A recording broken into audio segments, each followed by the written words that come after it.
Howdy, folks. This is Jack McNiel Jr. with the Kempner Church of Christ. We're going to look at another portion of the Sermon on the Mount. This time we're going to be looking in Matthew chapter 7, verses 7 through 11, where we read of a better persistence. He says there, "Ask, and it shall be given you. Seek, and ye shall find. Knock, and it shall be opened unto you.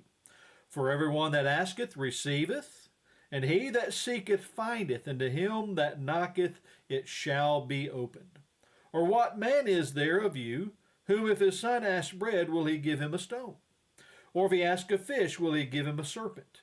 If ye then, being evil, know how to give good gifts unto your children, how much more shall your Father which is in heaven give good things to them that ask of him?"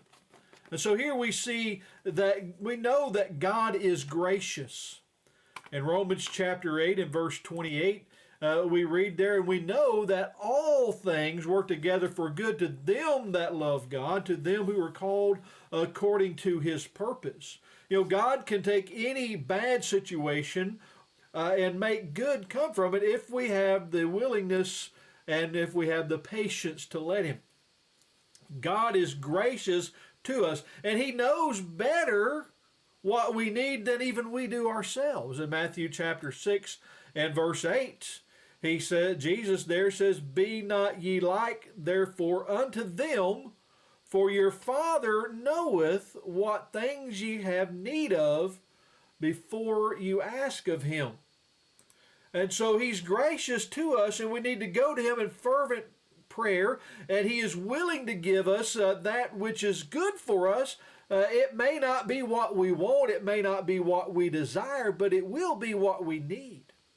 And so he goes on in verse 7, he says that we are to ask, and it shall be given. Seek, and ye shall find. Knock, and it shall be opened. Here we see these things, ask, seek, and knock, imply distinct degrees of intensity. Ask in the spoken words of prayer. Seek in the efforts and labors which are put forth in carrying out that prayer. And knock at the gate with urgent importunity. Brother Guy and Woods expressed those three things there. Matthew chapter 5 verse 6 also says, "Blessed are they which do hunger and thirst after righteousness, for they shall be filled." Again, we see that intensity of asking and seeking and knocking, hungering and thirsting after righteousness. God says that they will be filled. Jesus says that. Matthew 7 verse 8 again says, "For everyone that asketh receiveth, and he that seeketh findeth, and to him that knocketh it shall be opened." And so, God does answer our prayers. He gives us what we need spiritually.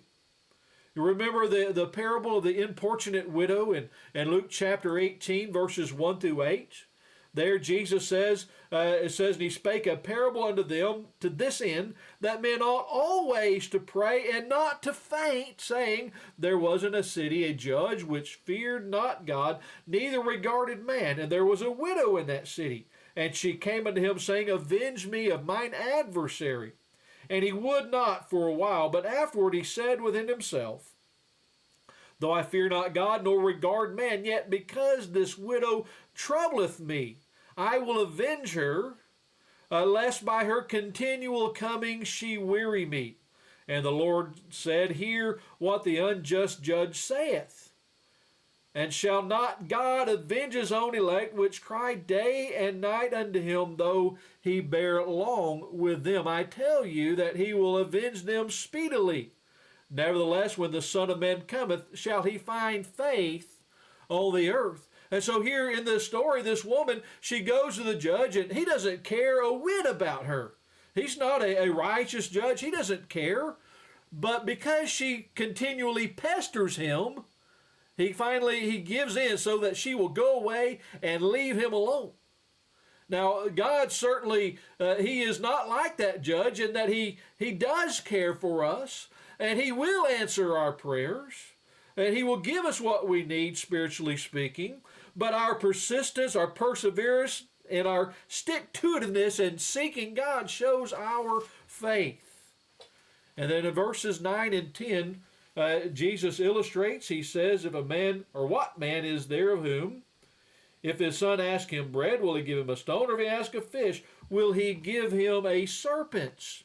You know, if the son asks for bread, the father's not going to give him a stone. If he asks for a fish, he's not going to give him a snake.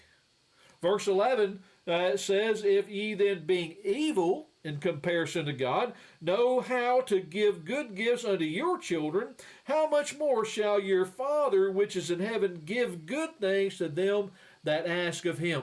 If mere men know how and are able to give to their children the things that they need, then surely God, who is infinite in knowledge and wisdom and who is man's creator, knows how and is able to give to his children what they need. But our persistence in asking and seeking and knocking shows our faith. That demonstrates our faith that God will answer our prayers. And so, we're to pray without ceasing, 1 Thessalonians chapter 5, verse 17.